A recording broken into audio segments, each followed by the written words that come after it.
నంద్యాల జిల్లా ఆళ్లగడ్డ మండలం ఓబులంపల్లె యాదవడ గ్రామంలో నూతన సీసీ రోడ్ల శిలాఫలకాలను ఆళ్లగడ్డ ఎమ్మెల్యే భూమా అఖిలప్రియ ఆవిష్కరించారు.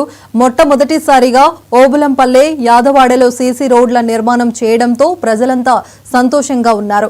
గత 5 ఏళ్లుగా అభివృద్ధి జరగలేదు, టీడీపీ ప్రభుత్వంతోనే అభివృద్ధి సాధ్యమని ఎమ్మెల్యే భూమా అఖిలప్రియ చెప్పారు. పవన్ కళ్యాణ్ బాధ్యతలు స్వీకరించిన నాటి నుండి ప్రతి మండలానికి 2 కోట్ల ఎన్ఆర్ఈజీఎస్ నిధులు వచ్చాయి. ఈ నిధులు సరిపోవని కలెక్టర్కు లేఖ రాశాం. ఆళ్లగడ్డ తాలూకాకు మొత్తం 13 కోట్ల 46 లక్షల రూపాయలు మంజూరయ్యాయని అఖిలప్రియ తెలిపారు. సీసీ రోడ్ల కాంట్రాక్టర్ రామకృష్ణారెడ్డిని పనులు త్వరగా పూర్తి చేసినందుకు ఎమ్మెల్యే అభినందించారు. అలాగే నిధులు మంజూరు చేసిన డిప్యూటీ సీఎం పవన్ కళ్యాణ్ కు ఎమ్మెల్యే కృతజ్ఞతలు తెలిపారు. ఆళ్లగడ్డ తాలూకాలో ఓబులంపల్లె అదేవిధంగా యాదవాడ గ్రామాలలో ప్రభుత్వం వచ్చిన తర్వాత మొదటిసారి ఈరోజు రోడ్డు శిలాఫలకాలు ఓపెనింగ్ ఈరోజు పెట్టుకోవడం జరిగింది.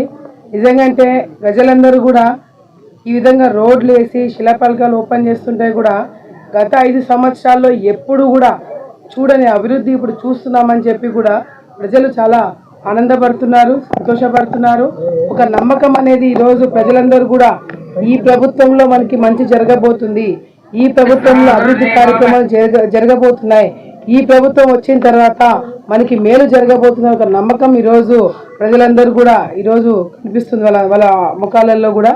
ఈరోజు ఆళ్లగడ్డ తాలూకానే కాదు, రాష్ట్రం మొత్తంలో కూడా చంద్రబాబు నాయుడు గారు అధికారంలోకి వచ్చిన తర్వాత పవన్ కళ్యాణ్ గారు మరి ఏదైతే బాధ్యతలు తీసుకున్న తర్వాత గ్రామ స్థాయిలో అభివృద్ధి కార్యక్రమాలు చేయాలి, గ్రామాలలో 5 సంవత్సరాల పైన ఇబ్బందులు ప్రజలు మర్చిపోవాలంటే వెంటనే వాళ్ళకి మార్పు చూపించాలని ఒక ఆలోచనతో ఎన్ఆర్ఈజీఎస్ నిధుల కింద మరి మండలానికి 2 కోట్లని గతంలో కూడా ఆయన ఇవ్వడం జరిగింది.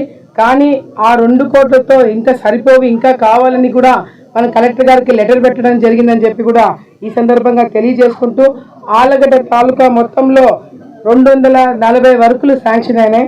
13 కోట్ల మరి 46 లక్షలు ఆళ్లగడ్డ తాలూకాకి శాంక్షన్ అవుతే దీంట్లో ఆల్రెడీ 211 వర్కులు పూర్తి చేయడం జరిగింది.